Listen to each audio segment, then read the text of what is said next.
of the library board in order at 5:30. Any public appearances? Item number 2. I don't think so. Perfect. Okay. Approval of minutes. We would need a motion to approve in a second, and then we'll have a discussion. I move to approve. Okay, I will second. Any discussion?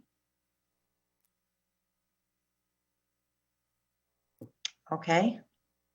All in favor of passing the June 2022 amendment, minutes, please say aye. Aye. Aye. Aye. Opposed? Motion carries. Treasurer's report. All right. So there are just a few things. I'll go through the register first. Just a couple of things I wanted to point out. In account 290, you'll see a Demco Events software payment. And that is for the software we purchased to allow patrons to make their own reservations for the meeting room and the conference room. So that's an annual cost. I think this is the second to last contract that we've got to pay for the year. I think we've got one more coming, and then that account should be efficiently done except for background checks and flexible spending charges. But all the major expenditures from that account should be done soon. The other one I wanted to point out is in 355, B&B laminates. So this is the shelving and end panels for the display shelving that we installed down in front of the hold shelves. The shelving itself was paid for by the Friends, but the top and the ends were our purchase. So that's what that is. We're very happy with that purchase. Those shelves are coming in very useful. And I think that's all I had marked. Wendy, is that part of that reallocation that we talked about last month? No, so that is shelving that's going in the youth area. Okay. So this was just our own purchase, and it's out of a 355 account, but we had budgeted for it.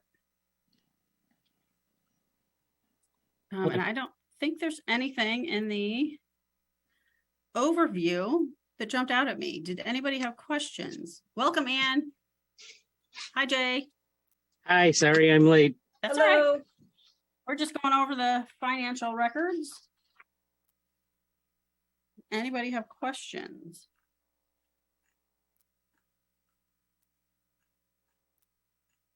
Not, I'm sorry, John, do you have a question? I've got a general question. When does the budget cycle begin? So typically we would be talking about it this month, would be our first meeting. We are a little bit behind schedule. The city is doing a pay scale evaluation using a Carlson Detman is the company they're using. And that is not ready yet. So we don't have any staffing numbers. So anything that I do at this point is real preliminary. We will look at it in August, whether we have those numbers or not, because at that point we're getting further along in the game, and we can look at everything but staffing numbers. Staffing is the biggest part of our budget, so everything has to kind of arrange around that.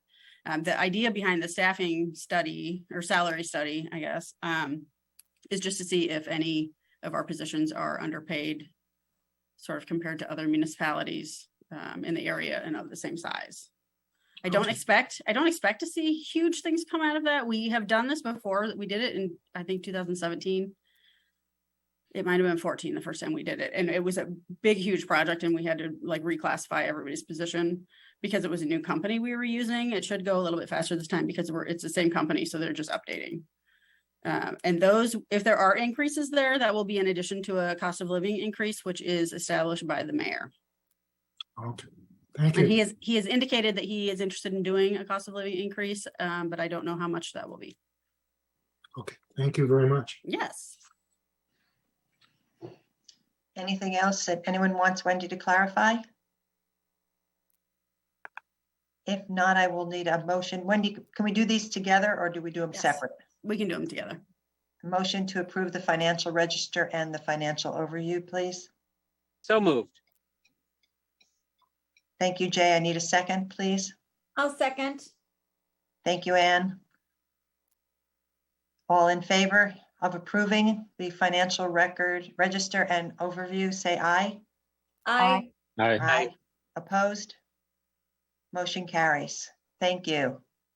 Number 5, unfinished business. We have to elect a vice president. Wendy, do you do this or do I? I think the nominating committee should probably make the motion to appoint John. So that was me and Ann. Yes. So I will motion to approve John as the vice president. Second. Any discussion? All in favor? Say aye. Aye. Aye. Aye. Opposed? Motion carries. Congratulations, John, and thank you for serving. Thank you. Thank you. Number 6, new business. None. Okay. Number 7, president's report. I do not have anything to report at this time. Number 8, library director report, June 2022 statistics. All right, so you got the stats form. It's been busy, as you can see. Our numbers are up. We're feeling that in the building as well. We're having sporadic, I'm going to say sporadic attendance. So some of our programs are coming up with 80 people and some are coming up with 20. We just really don't know from day to day.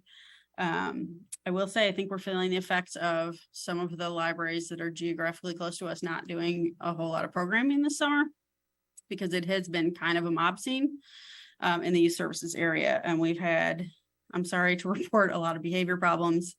We've got a lot of kids running around that are too young to be unsupervised. And actually a lot of parents, when we ask them to watch their kids, that get mad about it. So it's been kind of a strange couple of weeks.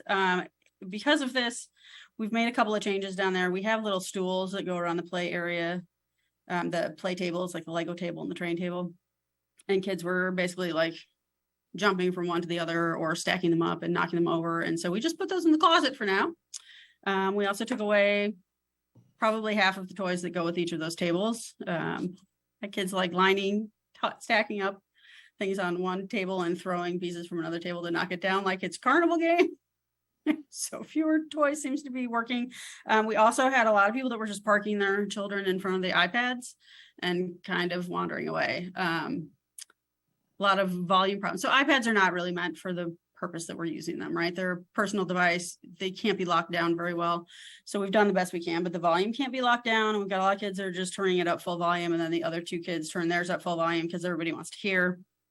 And just a lot of problems over there. So we have removed the iPads for the time being. They were up for replacement, and we're really having a serious conversation about if that's what we want to do with that area.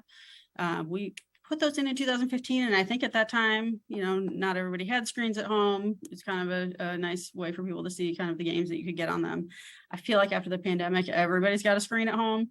And so I don't know that they're serving the purpose that they originally were. So we're looking at maybe we want to make that little corner area into a tween space or just repurpose it in another way. So we haven't made a decision on that. If we go back to iPads, we need new ones anyway. We're going to, I think, refit these for outreach services. So that has calmed things down a little bit. We actually had some parents come in and say, wow, it's been real crazy in here. We had to go home the other day because there were just too many people. So it's calmed down, I think, with the changes that we've made. And we will get through the rest of the summer and then see what we want to do with all of those items. Wendy, do you have a sense, since you said that a lot of these kids are unsupervised and we don't really have proper bus service over there, how are they getting there? Parents just drop them off, or their parents are there, they're just not watching them. I So we had like an 18-month-old get on the elevator by themselves. And the staff at the circ desk saw it and went after her and stopped the elevator from going anywhere. And then here comes a parent around the corner kind of yelling at the kid. Or like we've got babies crawling through the stacks. Like mom is there somewhere or caregiver is there somewhere, but not keeping a real close eye on it. We put up signs last week that say children under 7 must be directly supervised and that staff can intervene because of what's been going on. I feel like it was a temporary glitch. It's not usually that crazy down there. We'll see. Yeah. All right, and then we already talked about the salary study, so that was also on my list to talk about, and that is all I have under the director's report. Okay, thank you. Number 9, committee reports, strategic planning. Nothing to report. I am still have on my to-do list to update our calendar about what projects are going on, and I will bring that to a future meeting, but I have not gotten to it yet. Facilities. All right, facilities. I got an update on the chiller project. We got I'm gonna call it a tentative schedule from Strand. So they're the company that we have hired to design the chiller and go out for bid for it. And it looks like they are right now expecting delivery of a new chiller in March of 2023. I feel like that could change. Who knows? I'm glad they're on track. The other thing I wanted to talk about, so we budgeted this year about $18,000 for LED lighting replacement. We were kind of wrapping up that project. It turns out we're gonna have some money left over from that project, and then some other funds in that same account that are available. So a couple of things that I'm looking at to do this year in the building with that money. And this is something that Toby and I have talked about a little bit, but our security cameras, given the state of the world and horrible things that are happening out there, I think we probably need to up our security game at the library. So we have security cameras. We always have. Most of them are in the parking garage. We've got a fair number on entrances on the first floor. We added one last year, if you remember, outside the front door. We have one camera on the entire second floor, and we don't have any in the youth area. And I think that's a mistake that we have the money to correct right now. So I think that I'm gonna talk to the IT staff at the city and their vendor and have them give us some suggestions about where we could place cameras. And then also giving access. So right now I have access to that, and Kevin, the building and grounds supervisor, has access, but the rest of the staff don't. So I think we want to give wider access to staff to be able to look at that. If something horrible happens, I would like people to have as much forewarning as possible, but also understanding that this is not footage that we would share with the public. You know, we have a lot of people that will say, oh, I left my phone here and I'm sure somebody stole it. That's not what we're going to be using these for. That's a police, you know, if you want to look at footage, you'll have to go through the police department with a report. So we want to be very careful how this is used, but I think it would be a good upgrade for the staff and just for security. Depending on how much that project costs, the other thing that I want to look at, so we're looking at purchasing a new sorter next year. I would say both of the libraries we went to in Chicago to look at their sorter installation had flooring installed under theirs, and it was fantastic. It felt much better to be in that room. I'm going to say our sorter room really feels sort of like a basement or a storage room because it's got no flooring. It's just a concrete floor. And part of that is because our delivery door is in that room. So we'll have to be careful about putting flooring in there because of the salt that comes in on the delivery bins. Kevin thinks that maybe epoxy would work, and is going to look into the company that put epoxy in the fire station bays. It's a really durable product. So I think that might be an option. But I think it would be nicer. Our sorters or our shelvers spend quite a bit of time in that room. Working on emptying the sorter bin. So I think it would be kind of an upgrade back there. And I would want to get it done before we have the new sorter next year. So we'll have to look into the possibilities there. The other thing we have to consider, we have in-floor heating at the library, and they want to, with the sorter, drill and attach it into the floor, which we did not have to do with our current sorter. And it makes me very nervous to be drilling into a floor. We are double checking with the engineers about how much concrete we've got on top of those. It's a liquid, it's a tube that goes through the floor with liquid in it. And Kevin thinks it's 3 inches, but we're going to double check that. The company has assured us that the anchors they use are less than 1 inch and that they have done this before. The other option we're going to have for that is to shoot the floor with a infrared camera so that we can see where the coils are and try to avoid them. But we would also, with the epoxy floor, need to be sure that we can drill through that without damaging it. So that's something we're looking into. We're not anywhere near actually doing installation. I also assume you have to empty the room for a couple of days to do that. And I have no idea how that's going to happen. That's our 24-hour book return. So we have to figure something else out. about that. So we can do that, but it'll take some time. Can I ask a yeah. quick question? When you say epoxy, are you talking about something like a terrazzo floor?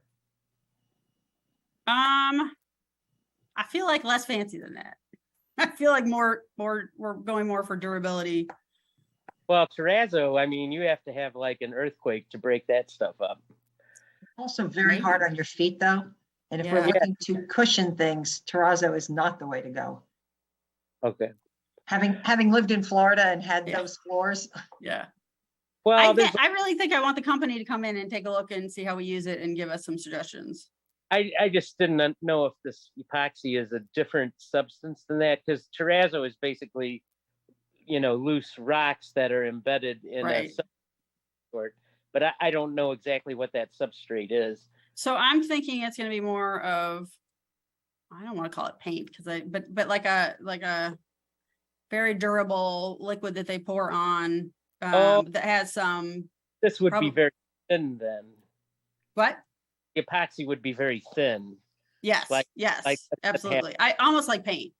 Gotcha. But also with, I think, some sort of like sand or substrate in it that gives it some grip. Gotcha. So that it doesn't get slippery. Now I presume, I don't remember when we built that. I think the floor is I think the floor is Spancrete, isn't it? Yes. And the tubes are running in the voids of the Spancrete. So typically the way Spancrete is made, it's got a bunch of holes in it that run the full length of the Spancrete, and where those holes are is about 2.5 inches. Okay. And then in the spot, then there's also spots where there are no holes, and that goes the full thickness of the thing. So if they're only going to put in 1-inch screws, I don't think that's a problem, but I do think it is a good idea to get the infrared camera in there and find out where those tubes are, because even if it's 2 inches, even if you've got 3 inches and you're drilling a 1-inch hole, you might end up with a place that's going to get a stress crack. Yeah. Because it'll be thinner there. Right. Yes. I feel like we might as well just do our due diligence and know as much as we can. All right. And that's everything I had under facilities. so personnel. So we have the library assistant 3 position is open. That was Tanya Bulchin. She went to Middleton. And we posted that and we got 80 applicants, which is fantastic. I wanted to interview about half of them. We did 13 interviews and everything went really well. So we are well on our way to filling that position. I have another sad report about shelvers, as happens every 3 months. We have, I think, 9 shelvers right now, and we were real excited to get up to the number we needed. We have 3 going off to college in August. We have 1 that has gotten a full-time job and 1 that has gotten into grad school. So we're going to be posting, I think, 5 positions here soon, which is kind of how it goes at the end of summer. This is not unusual. It's a little sad because we just got up to our number, but we've got that posted right now and applications are coming in. So we'll fill that as we can. How much does that position pay for starting? We got it up to $13 an hour this year, and we are planning to get it to $15 an hour next year. Okay. So we were at $9.25 before, like a couple of months ago. Yeah, because you're basically competing with convenience stores now that are all at about 15. Yes, absolutely. All right, that's all for personnel. Okay, number 10, announcements. Next library board meeting is Wednesday, August 17th via Zoom. Yes, the council did approve keeping meetings telephonic, is how they call it, through the rest of the year. So I'm just planning on being on Zoom for the rest of the year. We'll see what happens in January. All right, I will need a motion to adjourn, please. So moved. And a second. I'll second. Thank you, Anne. All in favor of adjourning, say aye. Aye. Aye. Aye. Opposed? We are adjourned at 5:50 p.m. I think that might be a record. I think it's a record. Really?